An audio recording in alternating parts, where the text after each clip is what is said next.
it's a gift to be able to make this pilgrimage into the mysteries of Easter together with people who are seriously seeking and exploring what we are doing, why we're here. So thank you for being part of this, those present in person and those, as I can see from the screen, from many different continents. So why are we here this week? What are we doing? How does the death of Jesus matter to us 2,000 years later? And what does the resurrection mean for me and you in our own passage through time, through life? We're not just repeating a religious ritual. It's part of our culture or part of our habits.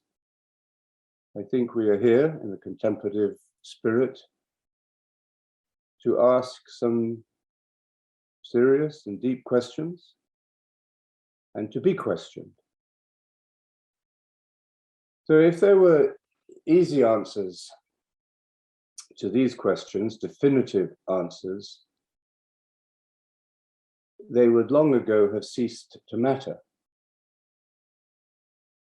We would just be able to say, okay, that explains it. That explains the death of Jesus, that explains the resurrection. Now, what next? But we are on retreat and we are observing this sacred time, or this time as sacred. I mean, it's sacred to those who choose it to be sacred or see that it is sacred.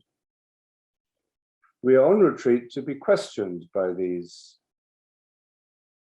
explorations. And our own journey of self-knowledge, our own seeking of God, is essential to what we are doing this week. So we are here in a sense to better understand the questions rather than just answer them, and better understand ourselves and better understand this most extraordinary human being, Jesus, and better understand how he and us make this journey of life together.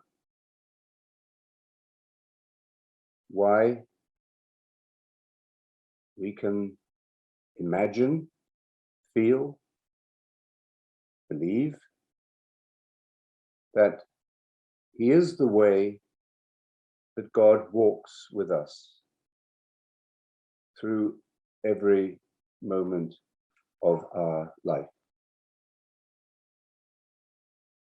So let's start with questions.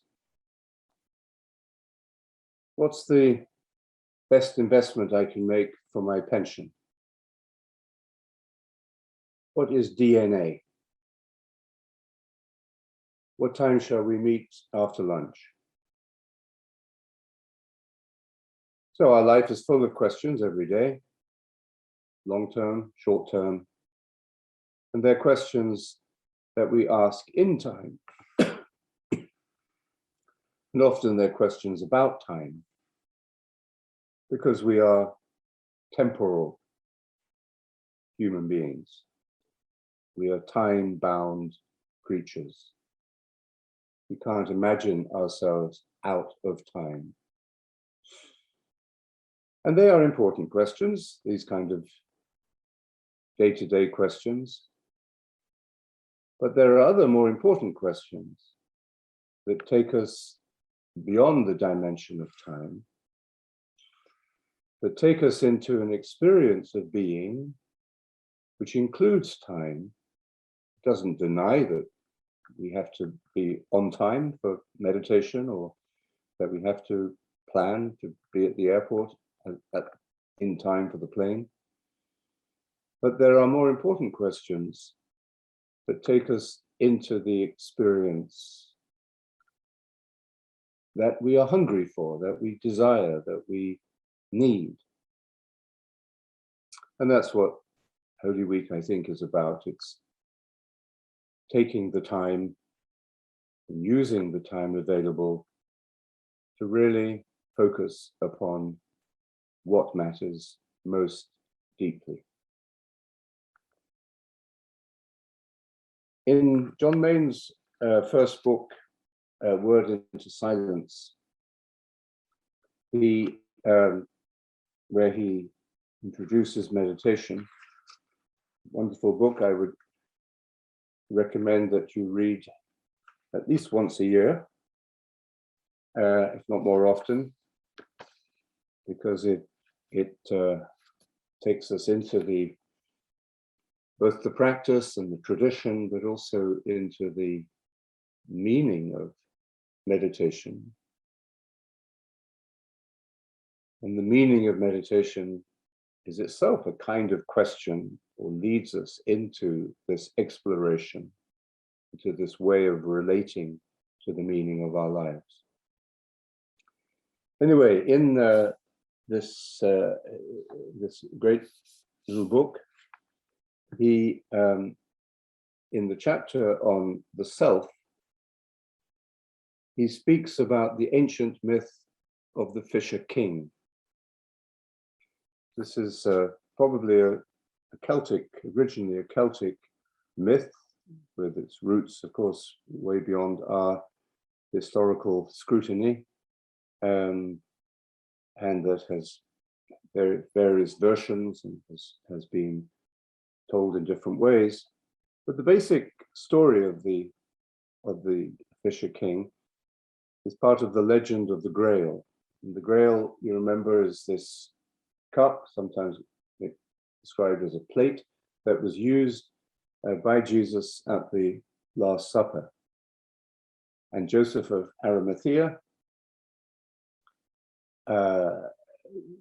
kept this precious object and passed it on, and of course it became a movie, and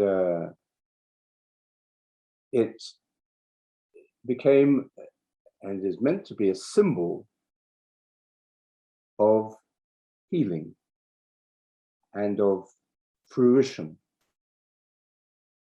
Anyway, in the story of the Fisher King, there is one great question at the center of the story. The king in question, the king has not acted very well, made a moral error, and as a result, he has been wounded, maimed. He is in constant pain. And his illness, or his condition, is seeping out, spilling out into his kingdom. And it means that everything is infertile, everything has been frozen. It's a wasteland. And T.S. Eliot, his first great poem, The Wasteland, was partly inspired and informed by this myth. And many people today, if we look at what is happening in our world, might say that we are in a kind of wasteland. When we see what is happening in Ukraine, when we see the disturbances and the turmoil in our social institutions and so on.